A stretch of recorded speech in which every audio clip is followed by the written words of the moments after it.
Hi everyone, welcome to online classes, the subject Business Studies. Dear first year students, already I have completed all the chapters in offline classes. So today we go ahead with a very important one, that is practical oriented. So in the first PUC syllabus we have 10 practical oriented questions. Totally we have 10 chapters. From each chapter we have one practical oriented question. Totally we have 10 questions. So in the oral examination, the section E, the last main, that is compulsory main. So in that we get 3 questions. Out of 3 we need to attend only 2, and each question carries 5 marks.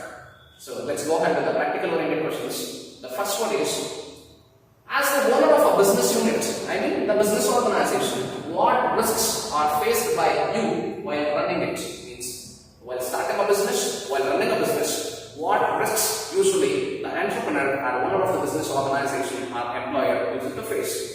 Generally, each and every employer and each and every owner of the business organization uses to face all these risks. Let me go ahead with each and every one. The first one is financial risk. Financial risk means the money or a capital or funds. So without money, without capital, we cannot start the business. That's known fact to everybody. So money is highly essential, and arranging of money is the risk-oriented one. So the risk factor, arranging of finance. Second one is competition. I mean the rivalry. So competition from the other business organizations. Even competition also the risk to the business organization. Next one is dishonest employee, right? Even dishonest and negligent employee, right? They do not contribute productivity to the organization. Even dishonest and negligent employee, right? They ruin the company's reputation and they ruin productivity. And the next one is a lack of good demand to the products. So when the companies do not get good demand to their products in the market, even that means great loss to the company. So that will negatively impact on the financial status of the business organization. I mean the profit. The next one is lack of good management, even poor management, improper management, ineffective management, and ineffective control on day-to-day activities. Even that is also the problem or risk of the business organization. Even lack of skilled labor. Usually skilled labor, highly skilled labor, very essential for the growth of business organization. And when employees are very poor in skills, abilities and their knowledge, even that leads risk to the business organization. That's lack of skilled labor. Next one is organizational theft. See, organizational theft means during logout, some employees they used to carry company products for their personal use and to supply products to their relatives and family members. They carry company products. Even that is also the risk or problem to the business organization.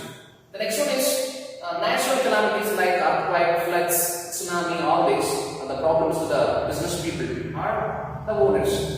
Next one is employee switchover, means the continuous movement of employee from one organization to another organization, one company to another company in the search of the better salary or handsome salary or the good salary. Even that is also the problem to the organization. And do remember, so employee switchover, usually the skilled employee switchover, that leads problem to the business organization rather than semi-skilled and non-skilled.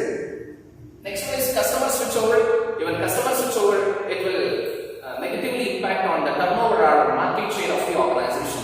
That reduces the turnover or company sales volume. So customer switchover. Next one is poor operating efficiency of the business. Poor operating efficiency means the production function of the organization requires huge cost and huge time to produce each unit. So that is the problem or great loss to the business organization. Usually we mention these elements or these factors or these aspects as risks to the business organization. To remember, each and every businessman, each and every entrepreneur, while running their business activities, they used to face all these risks. And obviously those are uncertain in nature. Now let's go ahead with the second one. The second chapter, forms of business organization. Right?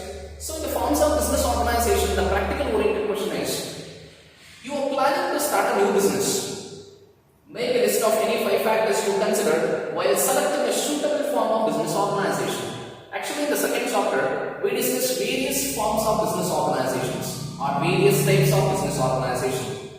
That's under sole trading business, partnership business, then cooperative societies, then Hindu unlimited family business, joint stock company, these many types of business organizations we discussed in the second chapter. But here the question is, while choosing or while selecting the best business, what factors you consider as an entrepreneur or as an owner or as an aspirant? What factors you consider? Usually, before the establishment or before the starting of any business people, they used to consider these factors. One is capital requirement. How much capital required to start the business? This is the greatest challenge. Secondly, control consideration. Right? If you start large-scale business organization, can you control it? Or what type of business is better to you? Either medium scale or a small scale business? Or can you manage alone that particular type of business what you are going to choose? Or will you require somebody else to join with you? Or will you require more people to start the business organization? Even the capital requirement means the size of capital required, then control consideration, then availability of manpower. How many employees you require and what type of employee you require, and even technology. Do you require domestic technology or highly sophisticated technology like technology from Japan or other countries? Even that is also one of the very important factors, because without capital and without manpower, nobody can start a business. Right? So these are the basic inputs, are essential resources. Next one is market demand. So without fail, during planning stage, each and every person must analyze the market demand. What? Right? Analyze the market demand. The status of market demand. The demand and supply in the market. That is very important. Then you analyze the competition. I mean number of competitors. Or number of companies. How many companies have been producing products to supply products to the customers? That you analyze. The state of competition, the level of competition. The next one is survival and profit. Of course, these two are the essentials and these two are the main factors need to be considered while choosing the best form of business organization. Survival. Will you get survival or not? Will you get more profit or not? If you are going to start a sole trading business or a partnership or a cooperative society or a joint stock company or a multinational company, right? Or else any one of the types of business organization. Right? Next one is nature of business. This is very important. What you are going to produce. Nature of business means the product of the company. So that is very important. Usually, the business people or the aspirants or the entrepreneurs, prospective entrepreneurs, they analyze these factors. Along with these factors, they analyze even infrastructure facilities. And the man, material, machinery, equipment and technology, availability of all these factors means the basic inputs also considered as one of the very essential factors to start, run and manage day-to-day activities of the organization. Dear students, finally we discuss the next question, third question from third chapter, public, private and global enterprises. The question is, assuming that you are a businessman, what benefits do you enjoy by entering into joint venture? Actually, in the third chapter, public, private and global enterprises, we discuss various types of public companies and various types of private sector companies. Along with these two, we discuss the joint venture. Actually, this is very interesting topic and highly essential one.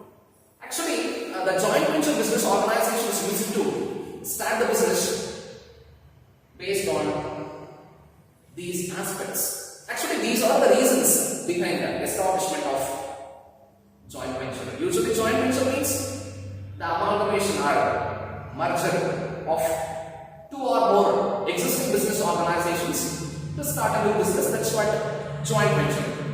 Or two existing business people, they bring their resources and they establish a new business, on a large scale business. Now, let us discuss the benefits to the business people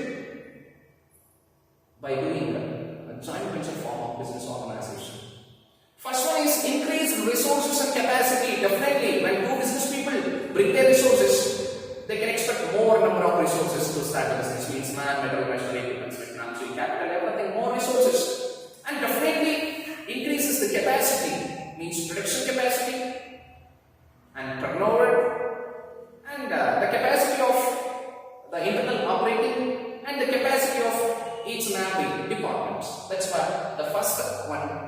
the advantage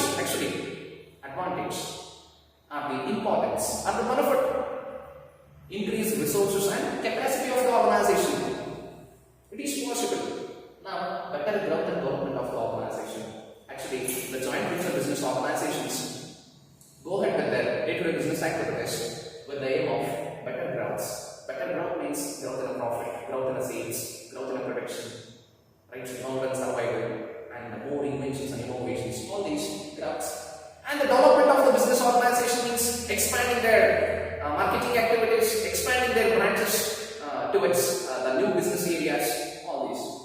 Next one is more innovations and inventions. Do remember, students, innovation is different, invention is different. Innovation means bringing changes on the existing one. That is what innovation. Invention means production of new product. I mean increasing company's product line. That's what invention.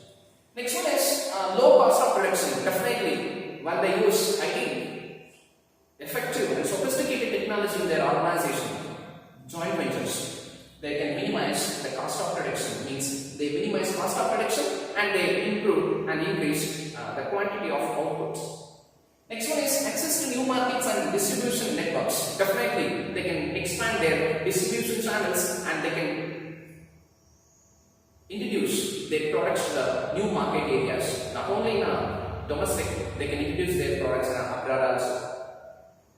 The next one improves financial condition of the business. It means increases profitability and increases turnover and increases the growth rate of the organization. Even increases the reputation of goodwill. Next one is better market share. Definitely, joint venture business organizations use it to attract more number of customers to their products. So these three. Right, among these three, you can expect more questions because we have 9 practical oriented questions. From first 3 questions, we get 1 in annual examination. From the next 6 questions, we get 2 questions. Means from first 3 practical oriented questions, we get 1 question in annual examination question paper. From the next 3, 1 question, and the last 3 questions, from the last 3 practical oriented questions, we get 1 question in annual examination. And as we all know that in annual examination we get 3 practical oriented questions and we have 9 chapters, 3 3s are 9. From every 3 questions we get 1 question in the annual examination. So already we have discussed 3 practical oriented questions from first 3 practical oriented questions. From these 3 we get definitely 1 question in the annual examination question paper. Thanks for watching. Thank you so much. In the next class we go ahead with the remaining practical